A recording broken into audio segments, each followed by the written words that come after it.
आज हम लोग पूर्णिया चलते हैं। ये हॉट सीट जो भारत का सबसे बड़ा हॉट लोकसभा सीट है, उसके बारे में हम लोग चर्चा करते हैं। वहाँ 3 कैंडिडेट हैं, है ना। एक तो बीमा भारती है, संतोष कुशवाहा है और पप्पू यादव है। और पप्पू यादव जी के बारे में रिपोर्टिंग हो रहा है कि पप्पू यादव जी सबसे आगे चल रहे हैं। अब लोग इनके प्रति लोगों का इतना ज़्यादा सहानुभूति है कि न ही कोई धर्म काम कर रहा है, न ही कोई जात पात का नाम काम कर रहा है और न ही पार्टी का नाम काम कर रहा है। यहाँ सबको चीरते हुए पप्पू यादव आगे की ओर निकल रहे हैं। यहाँ लोगों का कहना है कि पप्पू यादव इस बार 4 लाख से अधिक वोटों से ये जीतेंगे।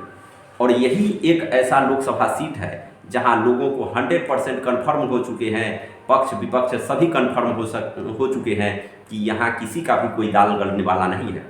यहाँ तक कि मोदी जी भी आकर के अपना चुनाव प्रचार कर गए हैं उनके यहाँ तक कि तेजस्वी यादव जा करके कई सारा रैलियां कर चुके हैं, नॉमिनेशन करवा चुके हैं वहाँ जा कर के अपने कैंडिडेट्स को, लेकिन उसके बाद भी कोई असर नहीं है। इवन कि यहाँ के मुख्यमंत्री नीतीश कुमार जी को भी पद यात्रा करना पड़ा, जनसभाओं कई सारे कर रहे हैं, फिर भी कोई भी चमत्कार वहाँ काम नहीं कर रहा है। आखिर पप्पू यादव कौन चीज़ है जिससे कि किसी को फर्क नहीं पड़ रहा है। यानी एक व्यक्ति खेत खलिहान वाले, गरीब, मजदूर, सब एक ही बात कह रहा है, पप्पू यादव मतलब गरीबों का मसीहा, पप्पू यादव मतलब है कि पूर्ण विश्वास, पप्पू यादव मतलब पूर्णिया, मतलब एक ही लोगों का मतलब है कि पूर्णिया मतलब पप्पू यादव। यानी न जात होगा, न धर्म होगा, न पार्टी होगा, सबसे ऊपर उठ करके राजनीतिक है। तो इसी के बारे में हम लोग थोड़ा सा चर्चा कर रहे हैं। कैसे उन्होंने लोगों को अट्रैक्ट किया, कैसे इस तरह से काम किए। तो लोगों का कहना है कि जब भी कोरोना आया कि सारे नेता, सारे लीडर जो थे अपने घर में दुबके हुए थे, और पप्पू यादव ही एक ऐसा शख्स था कि लोगों के लाश को अपने लाशों को लेकर के फूंकने के लिए जाता था। लोगों को हॉस्पिटल में दवा के लिए, ऑक्सीजन के लिए अगर कार्यक्रम करने, एक तरफा बंदा था जो इस पे काम किया। जो लोग बाहर फंसे हुए थे, जितने भी स्टूडेंट्स, छात्र जो थे बाहर में इंजीनियरिंग के, डॉक्टरी के पढ़ाई करने के लिए गए थे, यही एक ऐसा शख्स है जो एरोप्लेन भेज करके कोटा से क्या स्टूडेंट्स को मंगवाने का काम किया। ये अपना पैसा से ये जो शख्स है पूरे लोगों को, जहाँ लोग फंसे हुए थे वहाँ से लोगों को मंगवाने का काम किया। कोरोना काल में जहाँ बाढ़ है, बाढ़ में खुद चल करके, समझ जाइए कि 1.5 क्विंटल से कम का वजन नहीं होगा, लेकिन कोरोना में ये पानी बाढ़ में जा करके ये लोगों को सेवा देते हैं। हॉस्पिटल में देखिए तो हॉस्पिटल में कहीं से भी फ़ोन कर दीजिए तो हॉस्पिटल में वहाँ लोगों का कहना है कि अगर किसी का तबीयत खराब हो गया पूर्णिया में, एक बार कॉल कर दो पप्पू यादव का, समझो कि काम हो गया।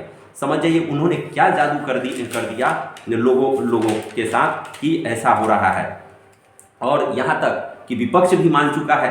तेजस्वी यादव ने स्पष्ट रूप से बोल दिया कि पप्पू यादव को नहीं जिताना है, या तो एनडीए को जिताओ या इंडिया को जिताओ, लेकिन पप्पू यादव को नहीं जिताओ, क्योंकि यह अगर पप्पू यादव जीत गया तो पूरे बिहार की राजनीति को बदल देगा। क्योंकि MY समीकरण जो है, मुस्लिम और यादव समीकरण में अगर कोई बंदा भारत में, ये बिहार में तोड़ने वाला है तो वो केवल पप्पू यादव है। तभी पूरे बिहार में समझो कि जो विपक्ष है, लालू जी का जो सीट है, बहुत सीट निकलने नहीं जा रहा है, फिर भी जो सीट निकल रहा था उसमें भी पप्पू जी को नहीं दिए। क्यों नहीं दिए? क्योंकि उनका सीट निकल जाता, और सीट निकल जाता MY समीकरण बिगड़ जाता। अभी एक तरफा मुस्लिम और यादव समुदाय के लोग जो उन पे विश्वास करते हैं, वो तोड़ने में अगर कोई शख्स कामयाब होगा तो वो पप्पू यादव ही है। इसीलिए इनको किसी पार्टी से अलग नहीं, क्योंकि इसमें इनको जात का राजनीतिक नहीं करना है, धर्म का राजनीतिक नहीं करना है, इनको काम करना है, केवल काम करना है और केवल काम करना है। तो इसीलिए और पूर्णिया की ये धरती है, वहाँ के लोगों की ये विशेषता है कि कुछ न कुछ चमत्कारी काम करते रहते हैं। और देख लीजिए वहाँ के जन जन तक वो पहुँचने का काम किए हैं। और पूर्णिया के लोगों को धन्यवाद मैं देना चाहता हूँ कि कम से कम उन्होंने ऐसा कैंडिडेट जो भी कैंडिडेट है, चाहे वो निर्दलीय हो, चाहे जैसे भी हो, लेकिन लोगों को पहचानने का काम कर रहे हैं और निर्दलीय को जिताने के लिए पूरे एड़ी चोटी एक कर रहे हैं। और यहाँ तक कि वहाँ पूरे लोग अपने अपने नौकरी छोड़ करके वहाँ पहुँचे हुए हैं कि पप्पू यादव को जिताना है, पप्पू यादव को जिताना है। अगर पप्पू यादव नहीं जीता तो फिर पूर्णिया का कोई नेता नहीं होगा। बाकी हम लोगों का तो क्या है, हम लोग के भी और भी ऐसे तो कहिए कि पूरे 40 सीट लोकसभा का है, लेकिन क्या है, लोगों को नेता से मतलब नहीं रहता है। क्यों? क्योंकि नेता कर्मठ तो होते ही नहीं है। पार्टी के नाम पे वोट देना है और जीत जाना है। और नेता तो दिखाई नहीं देता है, कोई भी दिखाई नहीं देता है। कोई फेस टू फेस तो शायद ही लोग नेता को देखा होगा, है ना। तो इसीलिए हमने भी ऐसा सोचा कि जब सारे लोग उनको सहयोग कर रहे हैं तो हमें भी एक वीडियो जरूर छोड़ना चाहिए उन पे, कि कम से कम लोग, अगर ईमानदार लोग हो, चाहे निर्दलीय ही क्यों ना हो, लोगों को सपोर्ट करना चाहिए। और उन्हीं के सपोर्ट में मैं भी एक वीडियो बनाने के लिए मजबूर हो गया। इतना ट्रेंडिंग चल रहा है, इतना ट्रेंडिंग हमें लग रहा है कि हमें क्या वहाँ के लोगों से लग रहा है कि इस बार अगर बिहार का रिकॉर्ड अगर टूटेगा सबसे ज़्यादा मतों से जीतने वाले कैंडिडेट में, तो शायद पप्पू यादव उसका नाम होगा।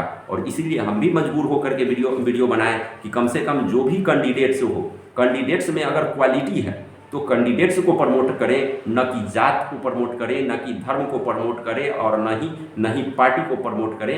क्योंकि जात और धर्म, जात हमको बांटना सिखाता है, लोगों में तोड़ना सिखाता है। लेकिन अगर वर्ग के आधार पे हम वोट देते हैं, विकास के आधार पे हम वोट देते हैं, तो एक अच्छे कैंडिडेट का चयन होता है।